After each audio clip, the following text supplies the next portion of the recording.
15h, 16h30, Cyrielle Sarah Cohen. Radio J. Et on découvre un coup de cœur en direct en face de moi, Julien Santini. Et encore une fois, j'ai envie de dire merci papa, on dit toute la vérité, c'est grâce à vous que je vous ai découvert.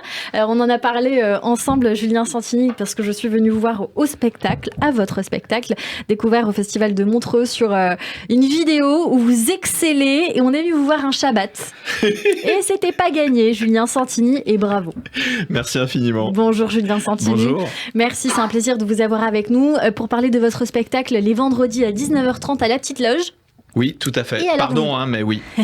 Et alors vous dites qu'on aime ou pas, au moins on a le loisir et le plaisir de découvrir la plus petite salle de France. C'est un argument marketing que j'ai trouvé pour faire venir les gens. C'est le plus petit théâtre de Paris, c'est une salle de 25 places. Je ne sais pas si c'est un théâtre, c'est une petite salle et effectivement, j'y suis tous les vendredis. Et alors ça suscite la curiosité évidemment des gens qui vous suivent. On vient, on est un petit peu resserrés les uns avec les autres. On rigole même des uns et des autres et on a envie de ressortir un peu tous copains. Je sais que vous, il y a quelqu'un dans le public que vous avez chambré avec une moustache. Oui, et c'était, comédien, apprenti comédien. Et on en a parlé, après on se parle tous les uns et les autres. Finalement, c'est comme si on venait en bande de potes pour vous voir. Oui, mais il faut dire en fait pourquoi j'ai voulu venir dans cette petite salle, c'est parce que ça fait depuis le mois de septembre que je suis arrivé à Paris avec ma femme, on a fait notre alia à Paris et je voulais être dans une salle qui était connue pour être un laboratoire où on peut tester plein de choses et Paris c'était une ville, j'ai grandi en Corse, qui vraiment m'impressionne beaucoup et je me suis dit j'ai besoin d'avoir le pouls de la ville, donc je veux démarrer en étant tranquille à l'abri des choses et je regrette pas ce choix. Et vous regrettez pas ce choix. Alors, vous parlez sur scène de votre parcours où vous avez été fonctionnaire pendant 10 ans. Vous êtes né à Bastia, vous êtes resté pendant 16 ans et demi en Corse, vous êtes allé à Lyon, puis ensuite à Marseille à l'école juive.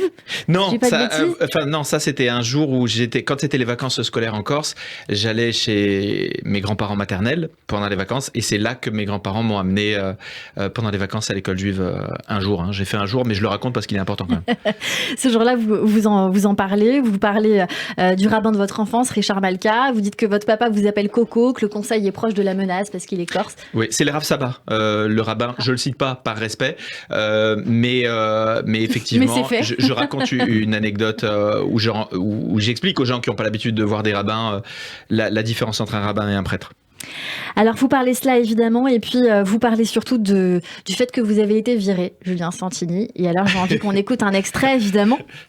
J'ai travaillé 10 ans dans la fonction publique en France et beaucoup de gens, souvent, énormément à la sortie du spectacle, me disent, un jour, une personne est venue me demander « Julien, tu faisais quoi, toi, exactement, comme travail ?» Et ça, je ne pourrais pas vous le dire.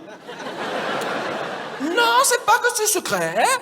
C'est beaucoup plus simple que ça. C'est tout simplement que je ne le sais pas. Donc, pourquoi j'ai été placé il y a pas longtemps en disponibilité, c'est-à-dire, grosso modo, j'ai été viré. C'est pour une raison très simple. Il y a énormément de rumeurs qui ont couru. J'ai entendu de tout. Je suis encore le mieux placé pour en parler, non ? Il se trouve qu'un jour, j'ai fait Bibou le pervers. Bibou le pervers, qui est un personnage que je faisais à la base pour mes copains. Sauf que mes copains m'avaient prévenu et m'avaient dit Bibou, c'est rigolo, mais ne le fais qu'à nous, parce que nous, on te connaît. Il se trouve que je l'ai fait à la mauvaise personne. J'ai choisi Martine, qui, comme son prénom l'indiquait, se trouvait à l'époque, en tout cas en mi-temps thérapeutique. Alors, que s'est-il passé Bibou, démonstration. Martine, t'es Bibou. Voilà l'extrait choisi de votre spectacle, Julien Santini. Ça donne un peu la couleur et la tendance. Vous êtes fou. Non mais j'ai pas été placé en disponibilité à cause de ça. Vous savez qu'on romance les choses. J'étais peut-être pas à ma place là-bas. Je me suis servi de ça et je tiens à dire que j'ai demandé moi-même ma propre disponibilité, mais je reconnais que le directeur a pas mis longtemps avant de dire oui. C'est vrai, il y avait une unanimité. Je l'ai imaginé en tout cas. Vous êtes pour moi un monk à la française. Est-ce qu'on vous l'a dit ou pas? Bon, on me l'a écrit souvent dans les commentaires, mais Monk, je savais pas qui c'était. Et après, j'ai regardé. Je pense qu'il parle d'une ressemblance un peu physique avec quelqu'un un peu geek, etc. Exactement. Je suis pas du tout un peu geek parce toqué, que. ce qui n'est pas votre cas du tout. Mais c'est un compliment. Merci beaucoup. En tout cas, dans votre spectacle, Julien Santini, c'est un style tout à fait à part que vous adoptez. Vous êtes même en rébellion contre les stand-uppers que vous imitez sur scène. C'est très drôle parce que vous le faites très bien. Et c'est vrai qu'il y a ce style un petit peu commun à tous les gens, ou les jeunes en tout cas, qui démarrent sur scène en voulant s'imiter les uns les autres. Mais pourtant, c'est vos potes, hein, parce que vous jouez avec eux. Je les aime beaucoup. Je me moque pas des stand-uppers. Je me moque en fait des gens qui se prennent au sérieux en arrivant et en pensant que le fait d'être cool va s'attirer la sympathie du public. Et c'est quelque chose que je déteste. Et donc, c'est le fait d'arriver, de dire ok, c'est cool. Franchement, je suis content. J'habite à Paname depuis 3 mois. Et ça, c'est quelque chose où je dis non en fait. Ouais. Et on voit que votre style donc n'appartient qu'à vous. Vous dites qu'il y a 2 choses dans la vie que vous aimez, le karaoké et les films porno. Vous dites qu'on vous appelle Jujubelle Organe, mais on ne sait pas lequel. Mais en tout cas, vous faites très bien Christophe Maé.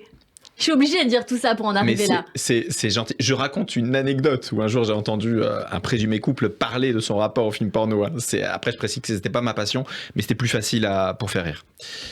Et Christophe Maé dirait quoi? Vous voulez que je le fasse? Ah bah évidemment. Mais je le fais. Mais est-ce que je peux préciser pourquoi je suis content de le faire? Je suis content de le faire devant vous, Cyril, mais je suis content de le faire devant Jonathan Zakaï, qui est à côté et qui est mon idole. Et on va l'expliquer dans une seconde, ça. C'est clair que ça sera cool. Je suis là pour faire des transitions aussi, Cyril.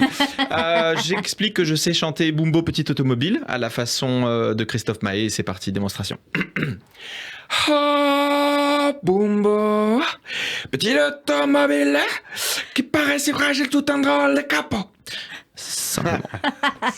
Merci beaucoup Julien Santini. Alors vous le savez, dans cette émission, chers auditeurs, parfois des surprises, et on en a eu une aujourd'hui, et oui c'est vrai, Jonathan Zakaï ne connaît pas Julien Santini en réalité, mais en fait vous connaissez, vous direz Julien Santini. On se connaît virtuellement, Jonathan. Je connais, cela dit, Bibou le pervers par contre. Vous l'aviez vu? Ouais. Non, je rigole, pardon. Ah là là, je m'enflamme.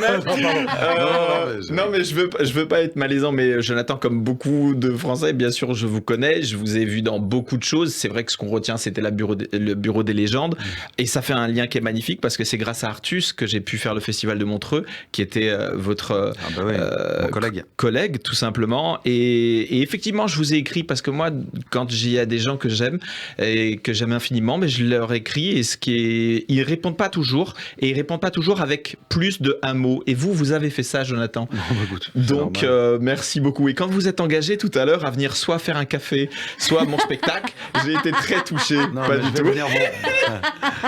Non, mais je vais venir vous voir parce que l'extrait que j'ai entendu, je suis très sensible à ça, me donne envie. Vraiment. Merci infiniment. C'est tout ce qu'on voulait. J'ai envie de savoir c'est quoi la réponse de Jonathan Zakaï au SMS ou au message sur Instagram plutôt. Mais je le fais de mémoire. C'est comme chez le psy, chez mon meilleur ami, on fait jamais, on écrit, on cite.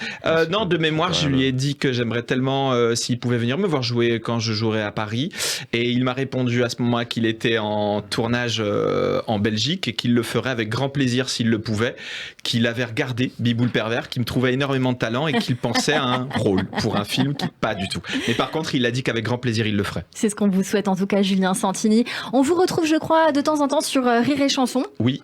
Bah voilà, je fais de la pub. On est corporate évidemment, mais on ne s'empêche pas de faire de la pub aux autres parce que voilà, on est des gens bien. Merci. On vous retrouve sur Rire et Chanson. Je voulais vous féliciter et je voulais dire aux auditeurs de venir vous découvrir sur Instagram. Je sais, vous aurez le mot de la fin, mais sur Instagram parce que vous avez fait une chronique exceptionnelle devant Eric Fraticelli. Oh oui. Et ouais.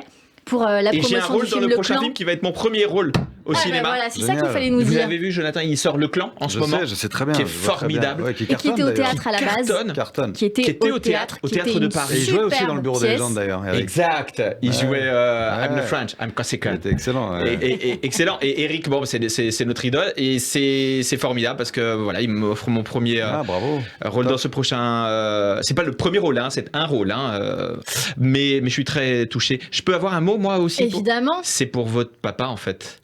Je l'embrasse parce que je ne savais pas si c'était Gad Elmaleh ou votre papa. Il y ressemble beaucoup. On est d'accord. Et il m'a rappelé aussi beaucoup de pères en Corse, où le conseil est proche de la menace. Ton papa m'a conseillé.